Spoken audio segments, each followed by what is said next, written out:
Hello, good morning and welcome to Sophy Ridge on Sunday. It's the week of local elections, which means politics is even more intense than usual. Everything at the minute is heightened. And today we have an exclusive interview with a man who wants to be the next Prime Minister, Keir Starmer. And I have to say, at some points, the conversation does get quite intense. It's definitely worth a watch. The big political issue of the week, as voters in England prepare to go to the polls, is strikes, and nurses are walking out from 8 p.m. in what's expected to be the most disruptive NHS strike so far. But who will voters hold responsible? Well, on the programme this morning, in just a moment, we're going to hear from the leader of the Labour Party, Keir Starmer. And for the government, we are speaking this morning to the Transport Secretary, Mark Harper. As nurses start that new strike over the bank holiday, I'm going to be joined by the General Secretary of the Royal College of Nursing, Pat Cullen. And with those local elections just days away now, we're going to be joined live by Zack Polanski. He is of the Green Party. Plus, artificial intelligence is already shaping our world and it's likely to have a huge influence on our lives and politics in the future. On the programme today, we're going to be talking to the British computer scientist, Stuart.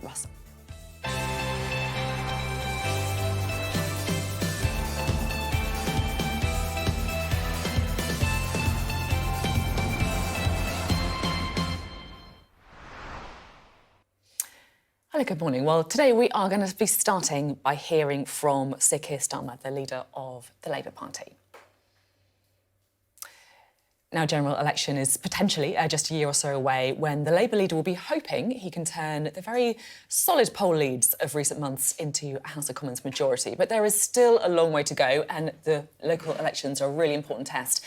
I joined Sir Keir on the campaign trail in Derby, where you can see him there shaking hands with some of the staff at the Royal Crown Derby pottery. They're making coronation plates in particular ahead of that coronation. We sat down to talk in the UNESCO World Heritage listed site of what is thought to be the world's first mechanised factory. Thank you very much for being on the programme. We're here on the local election campaign trail with you. So what does a good night look like then for Labour next week? Well, we're running a very positive campaign. We've got a really good set of candidates and we're hoping to make progress. And I'm humble about this. I know we've got to earn every vote, but we do want to make progress. The cycle is the cycle, 4-year cycle from May 2019, as you know. So that means it's quite hard for us because in May 2019, if you cast your mind back, we had Theresa May as Prime Minister, and the local election results for the Tory party back in 2019 were the second worst in their history. And Theresa May had to go out after those elections and apologise to her candidates because the results were so appalling. So I think for the Conservative Party, the baseline is on the floor. And they should be making gains. And if they can't make gains on that awful set of results, then I think there are serious questions as to whether Rishi Sunak is going backwards, in fact, in terms of their electoral prospects. So it's a difficult cycle because of that baseline. But I think really the question will be, why aren't the Tories making pretty significant gains here? So you're seriously saying the Conservatives should be making significant gains now? Well, in 2019, that was their second worst set of results ever. And Theresa May, I mean, as I say, apologised to the candidate. I think 3 weeks later, she was challenged for the leadership, resigned, and it was effectively those results. I mean, the Conservatives are saying we should be expecting 1,000 losses. Well, if they are, I find that astonishing. If they're saying that they're going to go below their second worst set of results in these elections, then they truly are going backwards. But that, I think, is just expectation management on their part. They ought to be making gains, significant gains. The baseline for them is on the floor. And so this will raise questions about whether they're going backwards, in fact. You have been enjoying a pretty comfortable lead in the polls for a while now.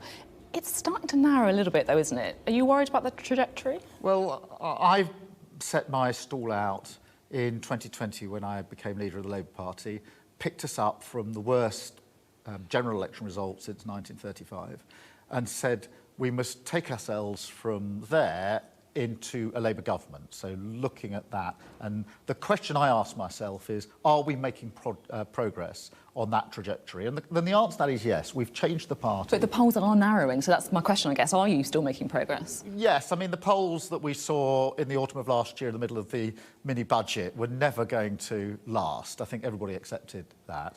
But the real question is, are we making progress from that terrible result in 2019 towards the next general election? And I'm pleased in a sense that the challenge I get now is not the challenge I got when I took over, which is it's impossible. So many people shook me by the hand when I became leader of the Labour Party and said, good luck here, but you'll never turn it around in a 5-year parliament. It's not possible for Labour to go from that to win. The challenge now is, why aren't you further ahead? Well, that shows we've made progress. We've changed the party. I'll analyse these results, as I always do, against the underlying constituencies as we head into the general election of 2024 in all probability. OK. I want to talk to you about a few of the kind of big issues now. Yeah. Nurses' strikes, a huge issue for so many people, lots of anxiety. They're striking without exemptions for emergency care, so no A&E, maternity, cancer care. Are they wrong to do that? Look, I don't want these strikes to go ahead. I don't think anybody does. I don't think the nurses do.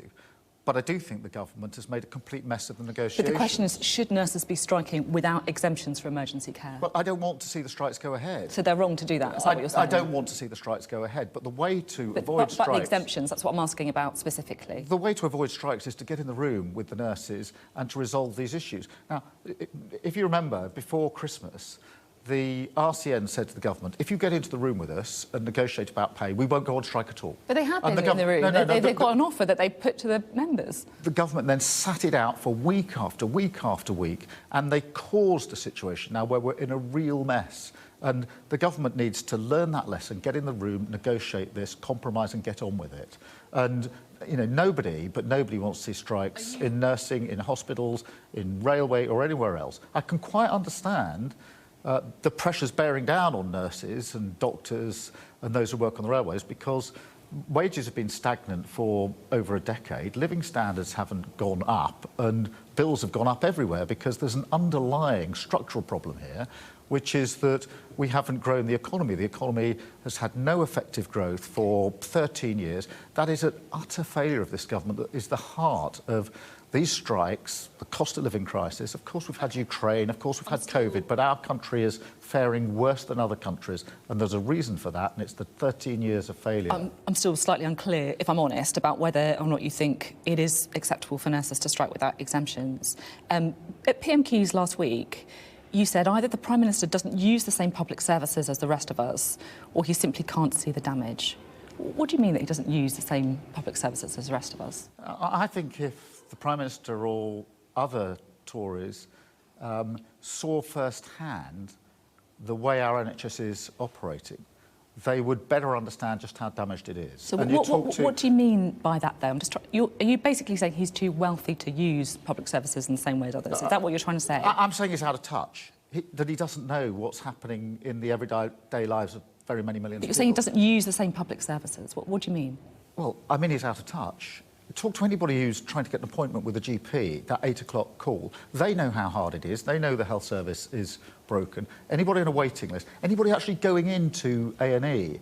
My wife works in the NHS. This is a constant discussion. I say to her, the NHS is on its knees. She says to me, no, it's not, it's on its face. And that is the result of 13 years of neglect. And when I look at what's happened to our NHS, it breaks my heart that it's been allowed to get into this state, which is why we've set out that one of our missions, if we do have the privilege of winning the next election, will be to, you know, build an NHS fit for the future. We've got to fix the NHS. And, you know, it's the same with the cost of living crisis. The Prime Minister sort of smiles his way through the cost of living crisis without understanding the real impact. I was in Ripley near Derby this morning talking to people in the local co-op in the cafe, and it's the same story across all of these local elections. People saying to me, I go around the supermarket, I pick things up and then I put them back down again. I turn my heating on for a short period in the morning, but not otherwise, because even though it's cold, I can't afford to pay the bills. Pensioners who feel that, you know, they've put in all their lives, but now when they want just a bit of comfort, they can't make ends meet. I don't think the Prime Minister understands. I don't think, I mean, this morning people were saying to me, I don't think he understands what I'm actually, the way my life is. And I think that's a real problem, because a question in politics is, who have you got in your mind's eye when you make your decisions? And I've got in my mind's eye the people I was talking to this morning. I think he's got in his mind's eye the richest 1%, because it's that richest 1% that he gave a tax break to. I'm keen to talk a bit more about Rishi Sunak later, but while we're talking about public services, you've got an announcement on house building. Are you going to bring back mandatory house building targets? Yes. And I'll tell you for why. Because having your own house it is hugely important for security. So, I mean, I know this. When I was growing up, my dad was a toolmaker, my mum was a nurse. We didn't have a lot of money, but we had our own house, and that's a sense of security. And that's why people dream, aspire to have their own house, home ownership. And that dream has been killed by the Prime Minister, because he took down the targets. He himself has admitted that he did it because he was giving in to his own members. That shows a fundamental weakness, and it's he who accepts he gave in to them, and he's killed that dream of home ownership. At the same time, though, these targets were in place until late last year. There weren't enough houses being built then either, were they? If you really want to transform the housing market, you have to take on overall local concerns, right? Are you prepared to take on the NIMBYs? Yes. So we need to get the target back, to show strength and build out of the damage that the Prime Minister has inflicted on the country.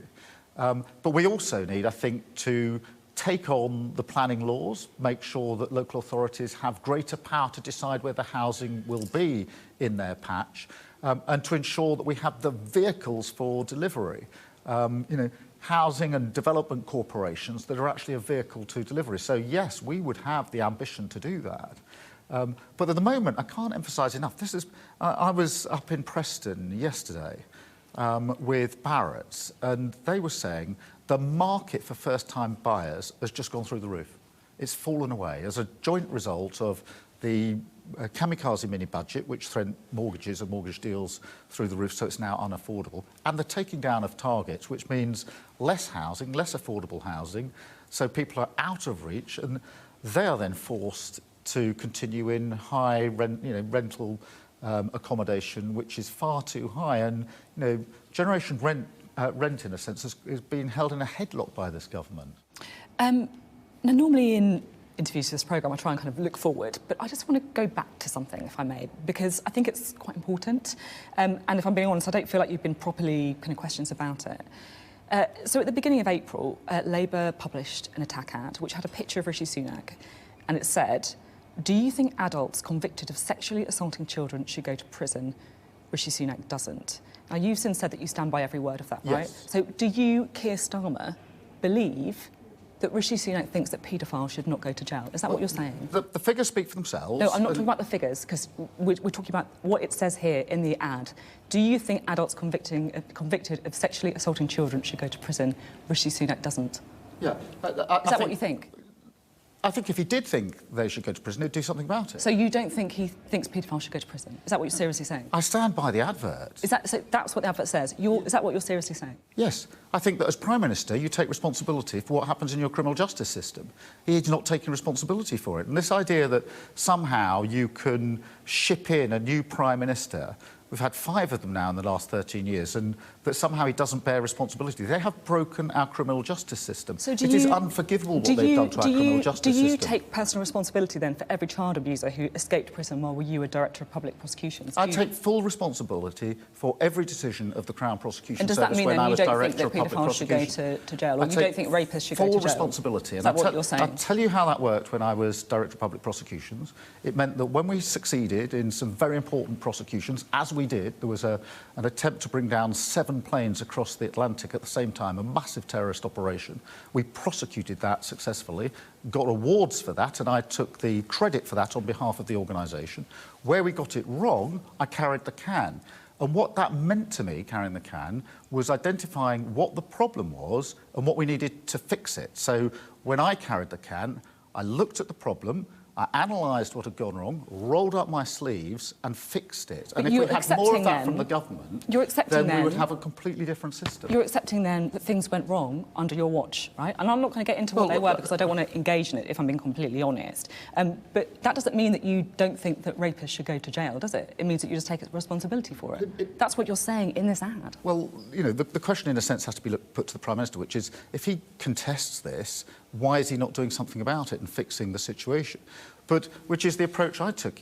You take the plaudits when the organisation does very well, which the Crown Prosecution Service did a lot under my watch. But if something does go wrong, you analyse what's the problem and you fix it because you carry the can. The advert says, under the Conservatives, 4,500 adults convicted of sexually assaulting children under 16 serve no prison time. Now, that's figures from the last 13 years of Conservative government. I mean, Sunak wasn't even an MP for 5 of those, let alone having any responsibility for the justice system. Well, this idea that 13 years of Tory but you've got his failure... face on it. You're not that's not what the ad says. The ad is not saying this is 13 years of Tory failure. The advert says Rishi Sunak doesn't think paedophiles should go to jail. That's what it's saying. We've had 13 years of failure. We've had 13 years in which we've had 5 Prime Ministers. The idea that you can just slot in a new Prime Minister and suddenly the slate is wiped clear, they have no responsibility. I'm talking about what is he is in this taking that political party into the next general election, and his message will be to the country, notwithstanding the failure, now 13 years, probably 14 by the time we get to the next general election, give me and us another 5 years. That is the biggest risk to our country, 5 more years of this failure. And one of the things we're talking about this morning with people in the co-op was, do you feel any better off? Is anything working better after 13 years? The risk in this country is not change to a Labour Party that will clear up the mess and take us forward. The risk is carrying on with 5 more years of this failure. We know far-right groups have weaponised the sexual abuse committed by Asian grooming gangs, right? A very small minority of Asians. Now, your attack ad accuses the first ever British Asian Prime Minister of not thinking child sex abusers should go to prison. Is it racist? No. There's a huge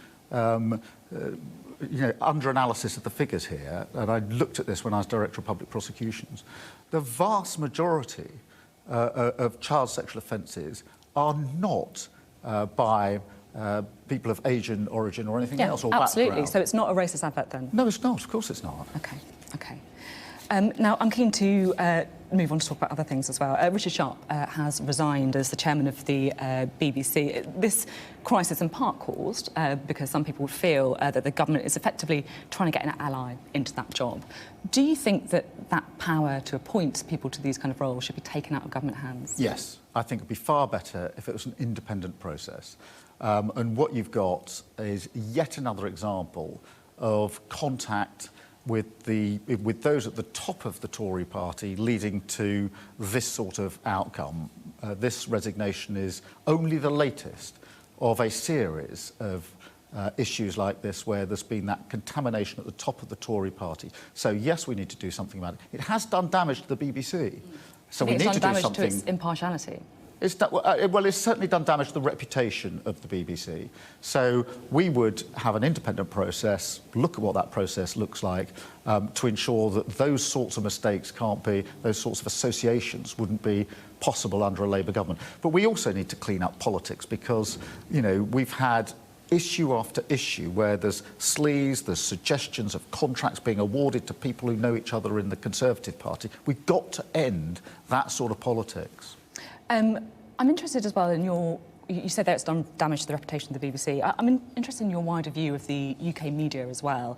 You obviously brought convictions towards journalists of phone hacking and also payments to public officials when you were Director of Public Prosecutions. Would you like to see a Leveson too? Well, there are outstanding issues there, although a lot of time has passed since Leveson won. So, you know, I think there are still issues, but, you know, let me be clear, I'm setting out the priorities of the next Labour government in the missions that I'm setting out, and at the moment my absolute focus is on those 5 missions, which is, you know, growing our economy, the fastest sustained growth in the G7, making sure that we can power towards clean energy by 2030, safe streets, better opportunities, for everybody. And so those missions are what drives me forward. So, are there still issues? Yes, there are, but I'll be clear, we will be a priorities-led government with an absolute focus on the missions that I've set out. So at the minute, not a priority? Well, the first priority is going to have to be growing the economy. The highest sustained growth in the G7 is what we want to go for. And that is important because, we often have arguments about tax and spend. The best way to have better public services, to have our businesses thriving, is to grow our economy. And that's will be the single focus of an incoming Labour government. Now, just wrapping up, you're an Arsenal fan. Yes.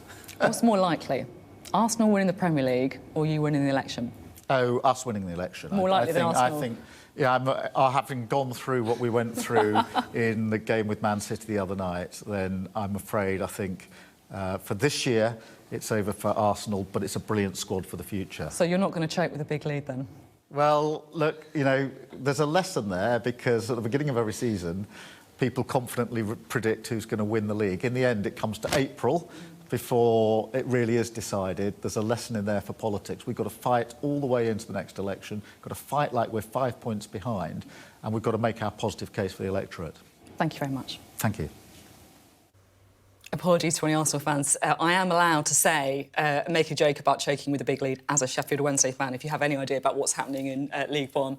That was the Labour leader, Keir Starmer, who was talking to me in Derby. We can get the view now from the government, as the local elections are also, of course, a crucial test for Rishi Sunak, 6 months or so into his leadership. Just a few moments ago, I spoke to the Transport Secretary, Mark Harper.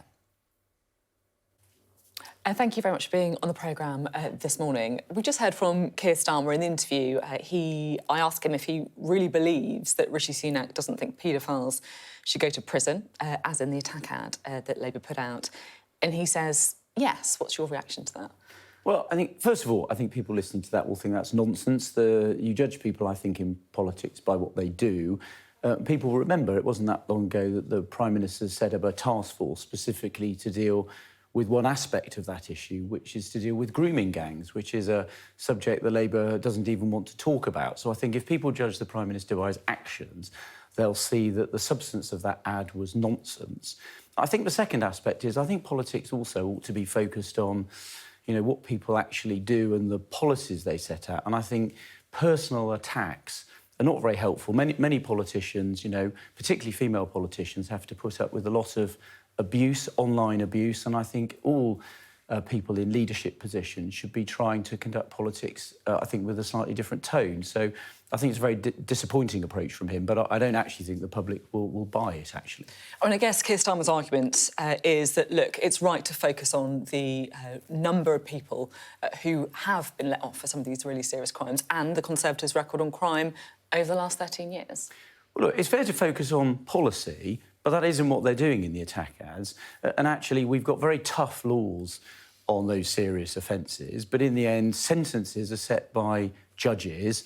No one's. I don't think anyone's turning around pretending that Keir Starmer's responsible for all of those sentences that took place when he was a member of the Sentencing Council and actually responsible for setting those rules. Although he says he does take responsibility for that, at least.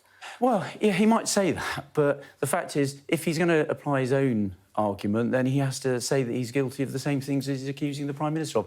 I just don't think it's a very good way to conduct politics. You should focus on the issues, and the Prime Minister's demonstrated on this subject in what he set out the other week on cracking down on one aspect of it, which is on grooming gangs, that he's actually very tough on it, and I think that's how people will judge him. You talk a bit about the tone in politics and what MPs are subjected to, and it did just make me think about the story about Stella Creasy, the Labour MP, where she completely, incredibly, was contacted by social services after someone said that her children should be taken away because of her views on men. What's your reaction to that? Well, I think it's terrible. I think, look, we all disagree with each other. I don't always agree with Stella about some of the campaigns she runs, but I think the treatment that she's had to put up with is terrible. The treatment that many colleagues on my side of the House have to put up with is terrible. I think all MPs of all parties are putting up with a lot, and they shouldn't have to. People in politics, we should all be able to disagree, have robust disagreements, but it shouldn't descend into people's families being attacked or their personal lives being attacked. I don't think that's the right way to conduct politics. Do you think social services have questions to answer? Well, I don't know the specifics of that case, but I don't think people who are attacked because of the job they do should have their personal lives damaged in that way. So I think, whoever's been involved in this should look at the facts of the case, and I think it's clearly appalling. We've got local elections fast approaching. Keir Starmer says you should be making gains. The Conservatives should be putting on seats. Oliver Dowden said last week that he expects you to lose 1,000 seats. So what is going on? Is the truth somewhere in the middle? Well, look, we're obviously fighting very hard for every vote. But I think, look, if you look at the independent commentators, the independent experts in this case, all the very respected ones, they're forecasting, it's not our forecast, they're forecasting that they think we might lose 1,000 seats. So, I mean, if people want to judge things, that's sort of what the independent experts are saying. But are they saying that because...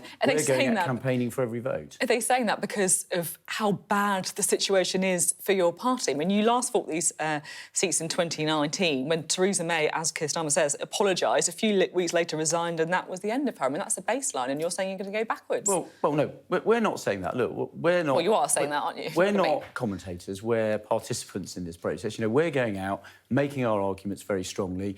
We're going out, knocking on doors, fighting for every vote. All I'm saying is if you want to judge where expectations are, if you look at what the independent experts are saying, they're suggesting they think we're going to lose 1,000 seats.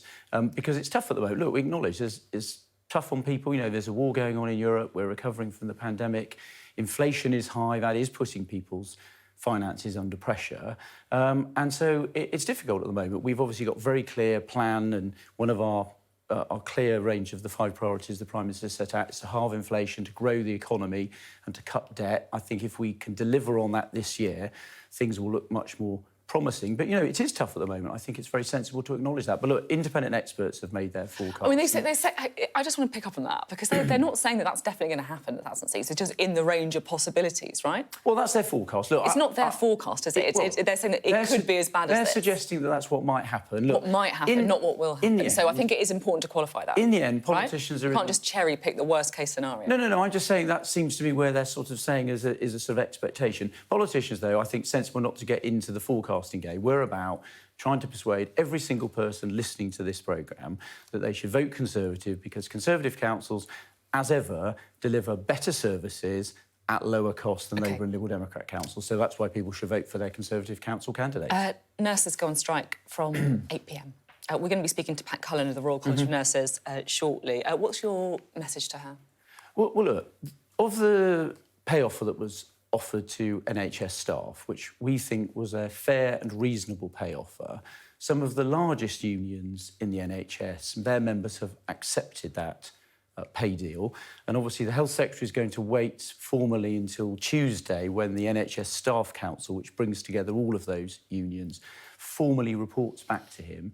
But he stands ready to implement that offer, subject to hearing from them finally. So clearly a lot of workers in the NHS have accepted that fair and reasonable pay offer, and he'll have to decide after Tuesday's meeting what the next steps are. But look, I'd say to Pat Cullen, look, she, I think, agreed that it was a fair and reasonable pay offer because she and her executive recommended it to their members. Their members obviously haven't accepted it, and obviously it's going to cause disruption in the NHS. So I would urge them to think again. And to do what the other trade unions in the health service have done, which is to accept what I think is a fair and reasonable pay offer, reflecting the value that we do place on hard-working NHS staff. The point, you say that they should accept it because others have, but the point is, I guess, the nurses who work for the RCN, or the majority of them, didn't think it was the right pay offer. And, if you look at pay for nurses going back over the last decade, they have seen really difficult pay decisions made all the way back since 2010. The average pay of NHS nurses falling in real terms by 8% since 2010. And analysis from the London Economics saying that the nurses' pay declined at twice the rate of private sector pay. You can see why they feel that they should be given a decent pay rise. Well, they should be given a decent pay rise, and I think that's what they were offered. If you look at 5%, last year... half of inflation. If you look at last year, actually, when there was a public sector pay freeze, there specifically was a pay rise for nurses to reflect the value that the government places on them. And the pay deal that they were offered would have given a Band 5 nurse, so that's an average nurse, over the 2 years of that pay deal, I think something in the order of a £5,000 pay rise. So the government believes it was a fair and reasonable pay rise. Some of the other staff groups, the GMB and Unison, have accepted the pay rise. So look, the Secretary of State will listen to what the NHS Staff Council says on Tuesday, but he stands ready, I know, to implement the pay deal that was offered if that's what the NHS Staff Council report back on Tuesday. Unlike other strikes, originally there were no exemptions for emergency care, so things like cancer treatment, A&E, maternity. They have now, after some hospitals like Great Ormond Street raised the alarm, if you like, said that in some local areas they will provide cover. Are lives at risk over the next couple of days? Well, I think the thing that's very difficult here is that because they haven't agreed any national exemptions, it makes it very difficult for those individual trusts and the individual trust managers to put in place arrangements to deal with those areas like A&E, like cancer treatment. So what does that mean then? Are you worried about lives being put at risk? It clearly does put patients at risk, which is why we urge the unions not to go ahead and do the strike. Clearly, if NHS staff are not working, I mean, all of those trusts are going to work really hard to put in place contingency arrangements. At local level, they'll all be working with NHS staff to look at the contingency arrangements and doing their best. But clearly there will be an impact if nurses don't come to work. Give us an update on rail strikes as well, if you may. Well, I think it's very damaging that the rail unions are calling strikes specifically targeting the Eurovision Song Contest. I've met with the head of Ukrainian railways. The Ukrainian railways are being specifically targeted by Vladimir Putin. Rail workers are being killed in their hundreds. And I would have thought, frankly, rail workers would have wanted to stand in solidarity with them rather than targeting the Eurovision Song Contest, which, if you remember, it's not our song contest. We're hosting it, but we're hosting it for Ukraine. And I think cynically targeting events that hard-working, working men and women across the country are spending their money on to try and attend, and targeting those, I think, is very cynical. There's been a Do you take a bit of responsibility for this as well, right? Because, you know, Rishi Sunak says that he is the great deal maker. That's how he's trying to portray himself as Prime Minister. These strikes have been going on for absolutely months now. And look, if you kind of zoom out, we have a government that is effectively, the relationship between the government and the people who keep this country running has broken down. So, you know, the people who, you know, care for our sick in hospital, the people who teach our children, the people who drive the trains. Do you not take some responsibility for that as well? Well, look, when I got this job, I thought it was good to reset the relationship. I met all the trade union leaders. Well, it hasn't really worked, has it? I remember you saying that to us, and, you know... It has, because if you look at a lot of the workers in the rail industry, so RMT workers who work for Network Rail, so that thousands of workers who work on the infrastructure, actually, they've had a fair and reasonable pay offer. RMT put it to their members, and the members overwhelmingly accepted it. 90% turnout, 76% in favour.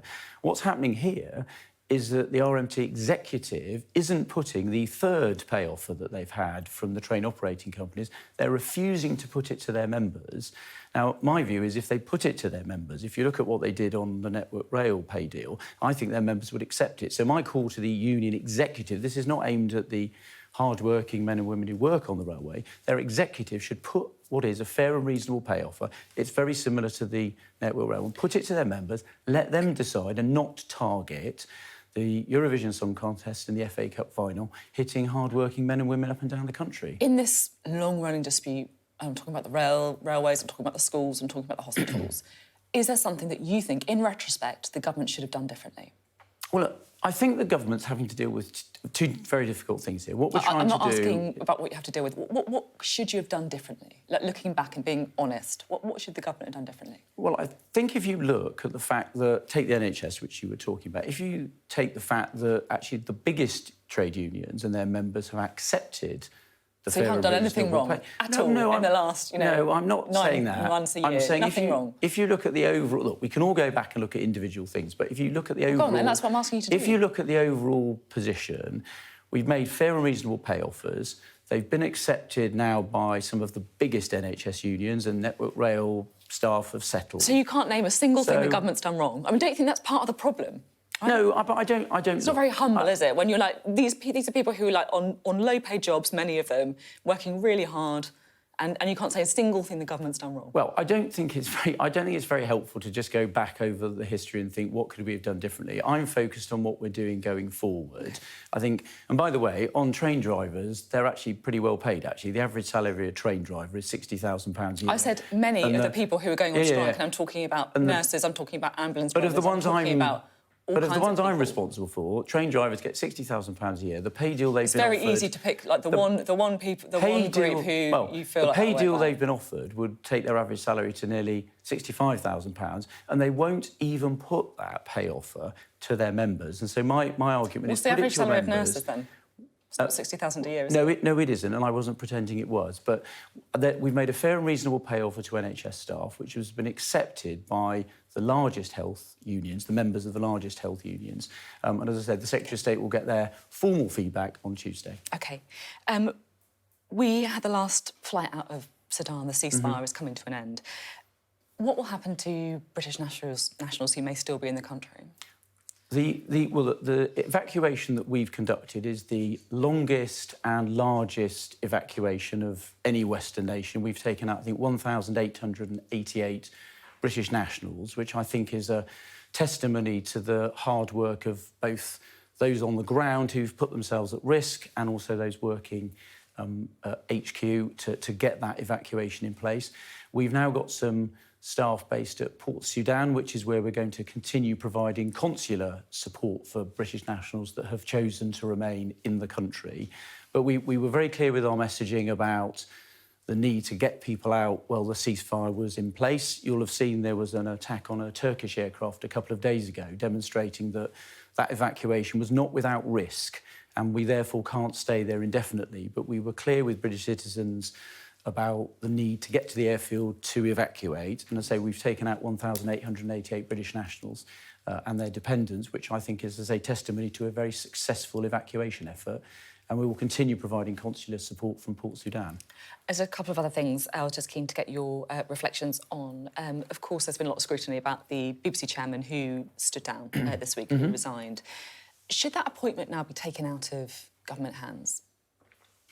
The BBC, of course, is a publicly accountable institution funded through the licence fee, effectively by taxpayers. And that's why there's been a long-standing arrangement, for the BBC chair to be appointed by the government. That's been true under parties of governments of both political parties. That's a long-standing arrangement, and we don't have any plans to change it. I guess the problem is that some think that this whole scandal came about because the government, under Boris Johnson, was trying to get their allies into this job, right? So wouldn't the best thing to do just to take all government involvement out of the process going forward? Well, the BBC is funded effectively by taxpayers, not through taxes, but through the licence fee. So I think it's important that the government is involved in making the appointment. And Rishi Sunak will clearly continue to implement the rules that are long-standing. So we've got no plans to change them. And I said those are the rules that have been implemented by governments of both parties. And I think they've worked well over time. And you've got an announcement on scams today. Just tell us what the idea is. Yes. Areas of crime, fraud is one of the big areas that targets people. So what we're doing is cracking down and banning cold calling of people trying to market financial products, so that we can then be clear with people that, if you receive a cold call trying to market these things, it'll be from somebody who shouldn't be doing it, to try and give people that confidence. It's one of the areas where crime is growing. We're seeing crime falling, violent crimes falling, neighbourhood crime is falling. Fraud is one of the areas people are targeting, and the government's being tough and cracking down on it, hence the announcement today. And just finally, there's lots in the papers about the coronation next weekend. People watching on TV are going to be asked to pledge allegiance to King Charles as well. I don't know where you're going to be on the coronation. Are you going to be pledging allegiance? Yes, well, of course, members of Parliament pledge allegiance to His Majesty as part of swearing of oath of office, so I've already pledged allegiance to the King. Very happy to do so again, and I hope people do. I think, look, coronation is going to be a fantastic opportunity, not just to focus on our history and our constitutional matters, but also it's a great showcase for Britain around the world. We're going to have hundreds of foreign dignitaries coming here, and it's a great opportunity, I think, for Britain to demonstrate all about our country that's great, our fantastic values, and we can all get behind and support His Majesty the King. OK, thank you very much. Thank you. Morning. You're watching Sophy Ridge on Sunday. My interview's there with the government and also, of course, Keir Starmer, leader of the Labour Party. Lots about those strikes that I'm sure are going to impact so many people over the next couple of days. And still to come on the programme this morning in just a few moments, we are going to be talking to the General Secretary of the Royal College of Nursing, Pat Cullen. So lots to talk to her about. Plus, a little bit later, we know, of course, those local elections fast approaching. We're going to be hearing from the Deputy Leader of the Green Party, that is Zack Polanski.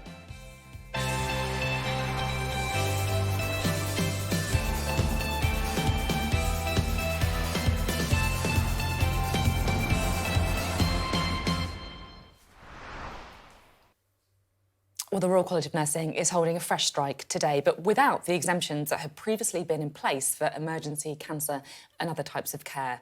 Now, RCN members rejected the government's pay offer that the union leadership recommended.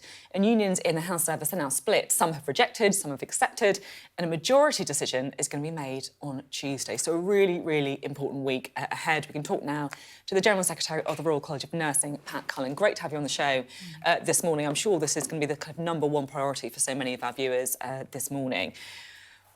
Nurses from your union are shortly going to be walking out. What is the impact of that strike going to be? Well, clearly there will be an impact, of course, there will be. But it's an impact that can be stopped by this government if they would get round the table again and start to talk to me about the hundreds of thousands of nurses that participated in this ballot. But leaving that aside, I want to just correct one thing that was said by Mark Harper this morning around the Royal College of Nursing not putting in place national exemptions to make sure that our patients are continued to be treated safely during this period of strike. That's not true. We have put national exemptions in place, and our nurses, as I've said time and time again, will never leave their patients unsafe or create more risk that's already in the system at this point in time. Can we just clear this up? Yes. Right? Because I'm confused, Yes. I'll be Yes. honest. I'm totally confused I'm about not what surprised. exemptions are in place and what aren't. Yes. Previous strikes, there have been exemptions for emergency care, right? Yes. A&E, cancer, maternity and so on.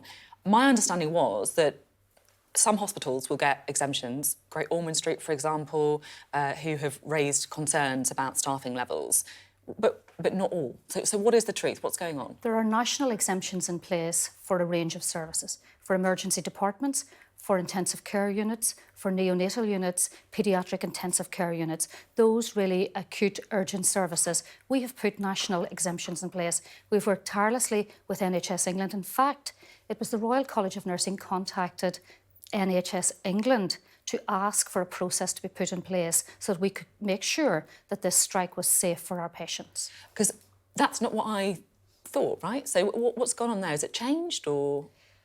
Look, we issued our notices 14 days ago, as I said. We contacted NHS England to work with them and alongside them to put a process in place. We have that process in place and those national exemptions have been granted.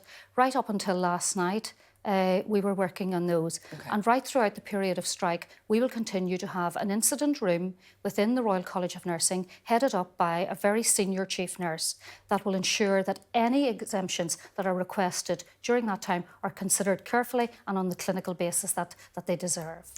Are you confident then that lives won't be put at risk by this strike? Well, you'll have heard me say time and time again, why are nurses going on strike? They're going on strike because patients' lives are being put at risk every single day. And why? Because we have tens of thousands of vacant nursing posts. So I want to say something else to some of the general managers that have toured the studios speaking over today and other days. And what I would say to them is, think carefully about what they are saying. And none of those people, I believe, have walked in the shoes of our nursing staff. And I would say to them as well, it's interesting that they've come today to talk about the risk that's posed as a result of our nurses taking strike action for the very reason that I've said, because of the crisis within the health service. And I would ask them, for those other 364 days of the year, speak up for their nursing staff. Tell what the risk is that they are carrying every single day. And I would also ask for those general managers, how many of them have ever walked in the shoes of our nursing staff? So instead of coming out today against those nursing staff, come alongside them and don't try to silence them. You're talking about general managers of hospitals? Yes, I am. So yes, you think that actually they don't really understand what some of their hard-working nurses are doing? Well, I don't... Is there a bit of a split, you think? I think there has to be when you hear some of the comments this morning from the Chief Executive of NHS Employers, for example, talking about the risk that's posed on the day of a strike. And I would ask him to step back and think, why have nurses taken this action after 106 years? Because of the risk that they are carrying every single day on behalf of their patients. So whilst the day of a strike is important to the likes of the NHS Employers Chief Executive, those other 364 days when the burden of that risk is carried by our nursing staff should also be important, and walk in the shoes of those nurses and see what it's like. Look, I can see your passion, right, about the service that you represent. Just putting to one side, though, because the question was about patient safety on the strike days. Do you accept that nurses going on strike does put patients at risk? I accept that on days of strike, that services do not have the same level of nursing staff as they would have on other days. But again, Sophie, I go back to those other 364 days. I understand that point on that, but I'm just asking specifically but it's about the inseparable. strike days. It really is inseparable. Why have our nursing staff been pushed to the brink to take this action and lose another day's pay on a day of a bank holiday when actually they would get a few extra pounds, and they're willing to take that on behalf of their patients? And why? Because they cannot continue on with the level of risk that they're carrying. It's those people that sit at the bedside of the patient and know that when they leave, they've left care undone simply because there's not enough hours in the day. And these are selfless people. They're standing up for their patients. What I'd ask is for NHS employers and this government to get behind them. And I think if we listen to the voice of nursing, we'll do the best thing for the NHS, and we'll certainly do the best thing for those nurses. Now, the government's offered a 5% pay deal. Unison have accepted it. GMB have accepted it. Why should the RCM be different? Well, I believe that nursing is different because nursing is the only profession that stays alongside their patient 365 days a year, 24 hours a day. And they believe that the short-term money that was put into their pockets as a result of this offer, non-consolidated, it's referred to, it gives them money now, but it's taken back out at the end of the year. So what they were saying is it might put a few pounds in my pocket as an individual, but it does nothing to address the recruitment and retention crisis that we've got in nursing. So again, it's back to that selflessness bit about them not being greedy as an individual, but they're wanting to address the long-term problems within the health service. What I can't work out is that you recommended this deal to your members, right? So you must have thought it was a decent deal. Well, our ruling council carefully considered it, along with myself. And when you look at the total package, there were elements of that package were actually worth putting to our members and asking our members to consider. So you can't have thought it was that bad then, if you recommended it, right? Well, look, the money was never going to actually be what our nurses would have accepted. It's half. So why did you recommend it then? Below inflation because, and I will explain. There were issues there that we actually felt were worth looking at around safe nurse staffing policy positions, which we feel would leave us in a better position to have safe nurse staffing legislation put in place. And again, that's about nurses striking for the health service and for their patients, not them as individuals. And the other element, which has got a little bit controversial with the other unions, but there's a rationale for this, and that is that we need to look at the pay structure that awards nursing staff. And why do we need to do that? Because the current pay structure does not work for nursing. Otherwise, we wouldn't have the retention and recruitment problems we've got. 62% of our nursing workforce sits in the lowest band within Agenda for Change, and they don't enjoy some of the other terms and conditions within Agenda for Change that some of the other professions do. Now, this is not about pitting ourselves against other professional groups. It's about asking for nurses to be treated the same and alongside those other professional groups. I've got to ask, you endorsed a deal that ended up being rejected by your members. Are you now feeling that you have to slightly overcompensate to kind of shore up your own position in the union? Absolutely not. I am in an absolute privileged position to be able to represent hundreds of thousands of nursing staff. I actually believe in them. It's a privilege to represent them. They have said loud and clear, this deal is not good enough. It will not address the issues that we're trying to address within the health service. And for me, It's not historic. It is not a historic pay deal in relation to the historic action that they have taken. I've heard it described as fair and reasonable. There are fair things within the deal, but it doesn't go far enough. And that's why we need to get round the table again and to start to address these issues. Now, on Tuesday, of course, the health unions are meeting with ministers to see if a majority of NHS workers accept the 5% deal. And because the biggest unions have backed it, Unison, GMB, it's pretty likely it's going to go through. So you nurses will get the 5% pay rise if that happens. What will you do then? Will you take the money and still go on strike? We'll still encourage the Secretary of State to get round the table with the Royal College of Nursing. If you look at the strike action that has taken place to date, it has been taken by nurses and the Royal College of Nursing, and it has been taken by those nurses. Those hundreds of thousands of nurses voted to take strike action after 106 years. So we can't ignore the voice of those people. And if he continues to do that, and this government does, we will be reballoting our members come the mid-May, close mid-June. And that means that we could face strike action right up until Christmas period. But again, I would urge the Secretary of State, Steve Barclay, and this government, and particularly the Prime Minister, don't push nurses to that position, because there's no win for patients out of this, and it's wrong to do this for nursing staff. OK, thank you very much indeed. Pat Cullen there of the RCN explaining her position. Thank you very much for coming to the studio this morning. Now, as usual, The Take is going to follow this programme just after 9:30, which is our chance to analyse today's interviews, talk through any news lines. And I have to say there's been an awful lot, whether it's on strikes or whether it's the pitch by Keir Starmer. And we'll be joined then by our Deputy Political Editor, Sam Coates. But we can get a bit of a take from Sam now on what stood out to him this morning. Sam, what have you made of the interviews?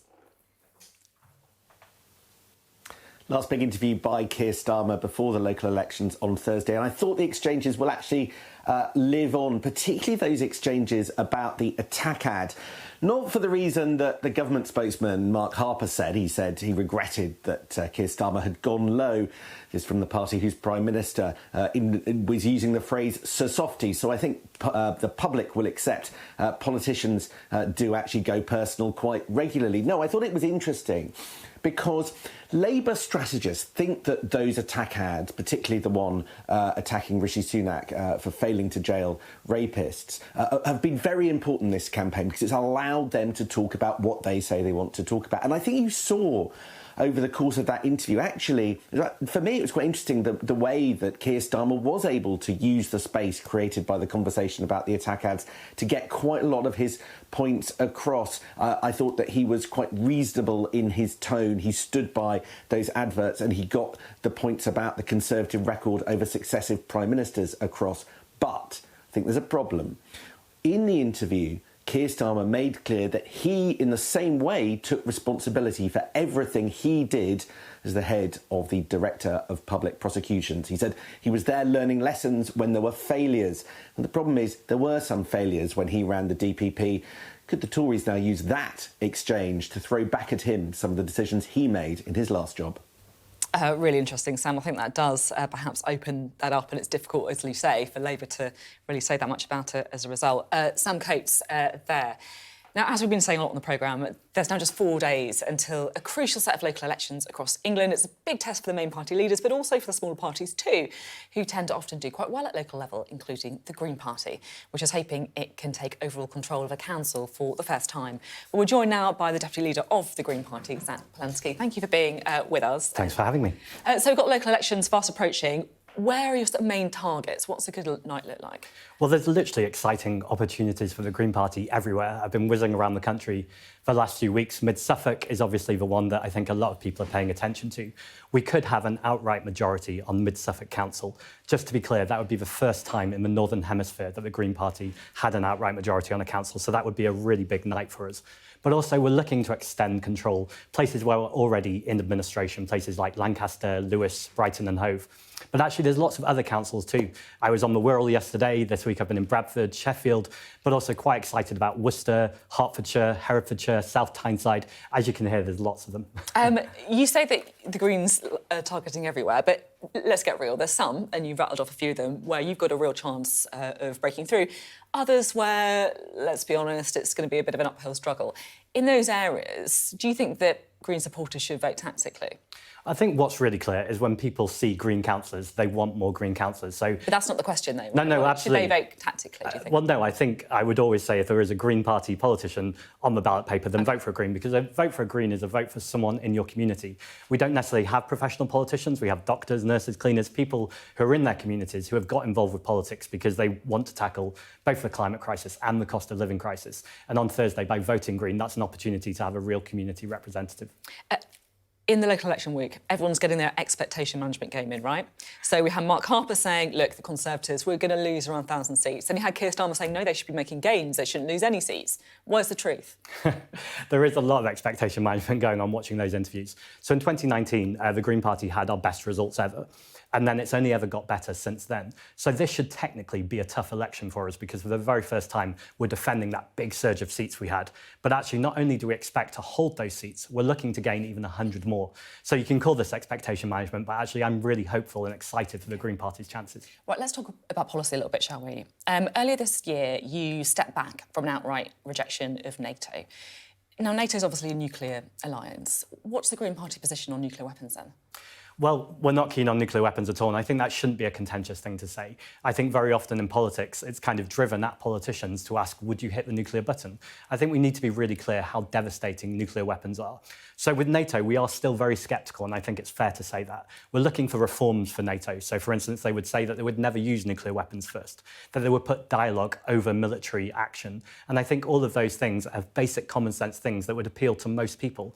I think we need to be really clear, and we see this with Ukraine, that a country's sovereign right to defend itself in defence must absolutely be there. That's very different to militaristic operations that are often baked in money and about governments trying to extend power. So just to be clear then, what is the stance on nuclear weapons then? Because no one likes them, right? No one wants to use them, but some people think they're a necessary evil. Do you think they're a necessary evil, or do you think they should be got rid of? And if you think that, why are you not against NATO? Well, I'd like to see them get rid of, and in fact, that is NATO's own policy. So NATO are looking... It's a nuclear alliance, though, isn't it? Come on. Well, exactly, and that's why we're looking to reform. In their own nuclear alliance, they talk about a time when they would no longer have to exist, and I think that's the place we have to get to. I don't think that's particularly complicated. I think we want to make sure we're looking for a world where we're looking for peace and security. That's not naive. I think what's naive is to continue in an arms race and expect that to bring peace. I'm keen to ask about HS2 as well, high-speed rail. What's the Green Party position on high-speed rail? So high-speed rail is a more complicated question because we absolutely support high-speed rail.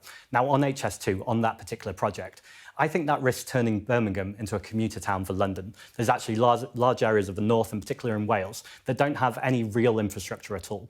So essentially what we're saying is we've reached a point where 40% of this has been built already. So there will be a point in time where we have to say, OK, is it now time to reconsider position? At the moment, we're looking to hold HS2 Limited to account to look how can we minimise the risk of this. But to give you another example, I'm elected in the London Assembly and I'm challenging London Mayor Sadiq Khan. He's building a new road tunnel, the Silvertown Road Tunnel. That's going to cost £2.5 billion. I've argued very strongly that that road tunnel should not be built for both social justice reasons. Air pollution is a real killer, particularly for minority communities and the working class, and they often have the most toxic air. The mayor has insisted on building that tunnel, and now the diggers are in the ground. We've reached a point now where it's no longer sensible to oppose it. We've got to talk about how can we rescue it and get it using public transport instead. Just to go back to HS2, right? Because if you're serious about green policies, right, we've got to invest in railways. It's one of the greener methods of transport. And this is the big chance, the big infrastructure project. And I get that people have issues with HS2, that there are individual cases, things you'd like to do differently. But you're the Green Party. Why aren't you backing it? I think it's bigger than people just have issues on it. It's incredibly environmentally destructive. There's lots of ancient woodlands that are being destroyed. And ultimately, again, it comes back to the same question. Does Birmingham to London really need that new piece of railway infrastructure? Or did actually lots of places... You could be campaigning for the rest of it, couldn't you? You could be saying, look, why don't you... We should be backing HS2. It needs a champion. Why don't you do that? I'm absolutely backing more railway infrastructure that's not environmentally example. destructive. I think it's really important that we have proper, nuanced conversations about this. So we absolutely support high-speed railway. Just not... Well, exactly. If the project is not right, then it's right to challenge it rather than just back it on ideological grounds. And just finally, what's your green guilty pleasure? Are you a meat eater? Do you take like a flight every year? What is it? Well, I'm really going to bore you because I'm vegan, I don't fly and I don't drive. But actually, my guilty pleasure is saying to people all the time that you don't have to be vegan to join the Green Party. You can own a car and be in the Green Party. Ultimately, this is about system change and the big change. We're not about individual responsibility. So I'd encourage everyone to join the Green Party on greenparty.org/join. Well, Had to get that in there, Sophie. Thank you. I cannot believe you managed to sneak that one in. Didn't even have time to cut you off. Thank you very much indeed. Zack Polanski there of the Green Party. Well, you can certainly see the local elections hotting up. It's going to be fascinating this week. Lots of coverage on Sky News. I'm going to be with you on Friday as well. Now, artificial intelligence. You've probably heard of it. You probably know it's going to have a big impact. But what exactly is it? Well, you may also have heard of ChatGPT. Now, I'm slightly obsessed with this. The AI chatbot that, with instruction, can write things for you. Now, it's been criticised for writing pupils' essays for them or even student dissertations. And there's also a concern that it could replace many literacy jobs in the future. Or maybe you've seen images like this, created by AI, which has recently become viral, along too with AI songs like Taylor Swift singing Kanye West when she didn't even sing the song. These are all AI images. It is absolutely mind-blowing. Or maybe you've seen this one, someone coming for my job. This is what I'm particularly worried about. The AI newsreader and presenter who was unveiled in Kuwait recently. She looks quite impressive, doesn't she, as well? And this stuff barely scratches the surface, and it's growing fast. The value of AI is expected to be over £1.5 trillion in 2030, and that's 20 times what it is now. And there are concerns about the dangerousness of it, how dangerous it could potentially become. In the last few weeks, over 1,000 tech giants, including Elon Musk and the Apple co-founder Steve Wozniak, have signed a letter to call for a halt to the development of AI. Well, our next guest is Professor Stuart Russell, a British computer scientist who's known for his contributions to AI, but he's also signed that letter and he joins us now. Thank you so much for being on the programme with us. It's really fascinating. Can you just explain why you decided to sign the letter? So the letter asks for a pause in the development and release of systems that are more powerful than GPT-4, which is the successor of ChatGPT that you just mentioned. And the reason I signed it, I should say I didn't write it, but I signed it because I think it needs to be said that we don't understand how these systems work. We don't know what they're capable of, and that means that we can't control them. We can't get them to behave themselves. And they're already causing harm. For example, there was a gentleman in Belgium who committed suicide with the advice and guidance of a chatbot. And people are concerned about disinformation, about racial and gender bias in the outputs of these systems. And we need time to develop the regulations that will make sure that the systems are beneficial to people rather than harmful.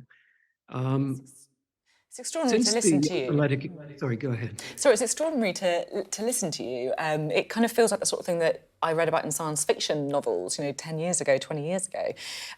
What kind of examples can you give? We sort of showed some of them before, like deepfake songs and images, but what kind of examples are you most concerned about? So there's a distinction between the systems that already exist. And I think one of the biggest concerns is disinformation and deepfakes.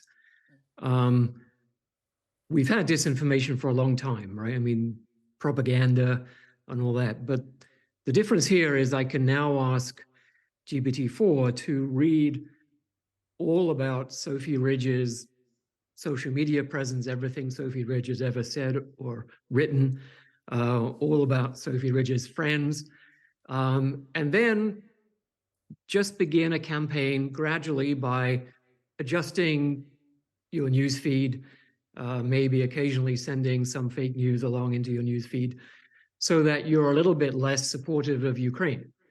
And you start pushing harder on politicians who say we should support Ukraine in the war against Russia and so on. That will be very easy to do.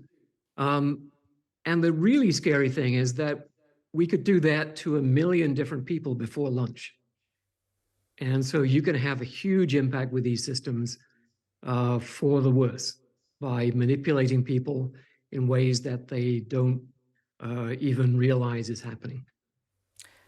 That's genuinely really scary, if I'm being honest, to listen to that. Is that kind of thing happening now? I would say quite likely, yes.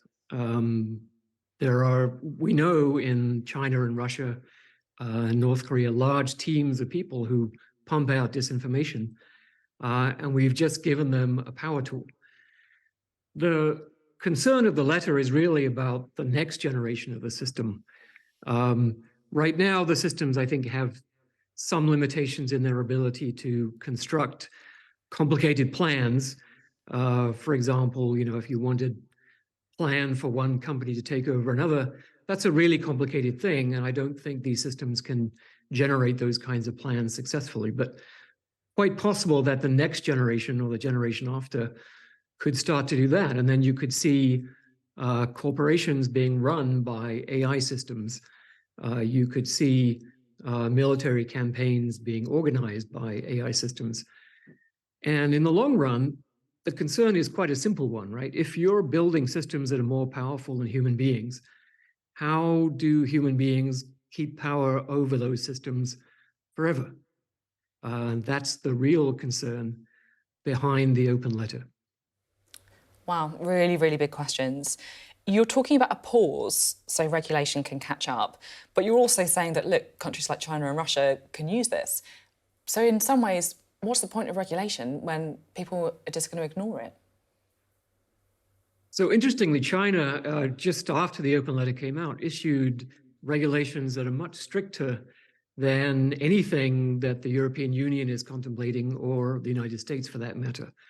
And some people view the Chinese regulations as a de facto ban on these kinds of systems. We call them the large language models like ChatGPT, because the Chinese rules, for example, say that they may not output false information.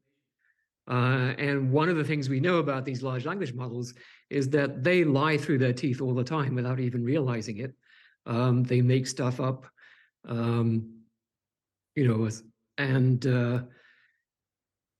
there's no way to control them, right? We don't understand how they work inside. We don't understand what makes them say things that aren't true.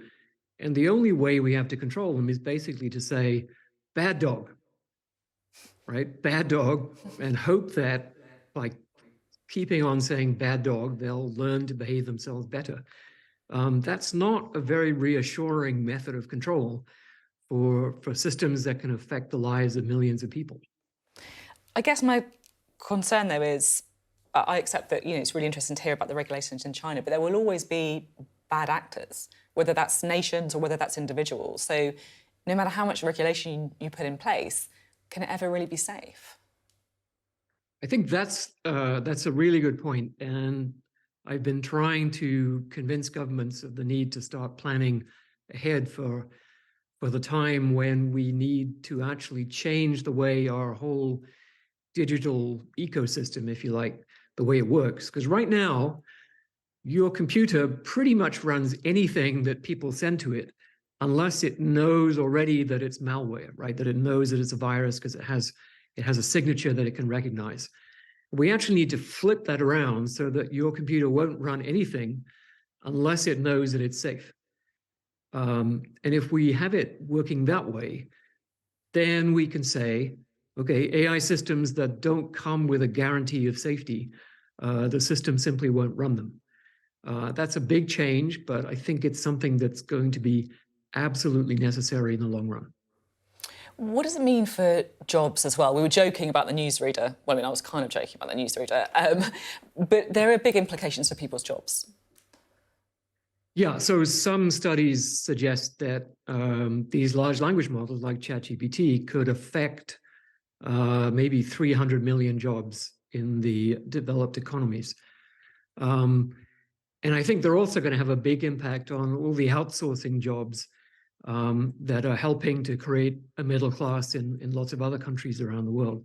Because outsourcing really means breaking jobs down into small, easily digestible pieces that people who are not super expert can tackle and then send back the results.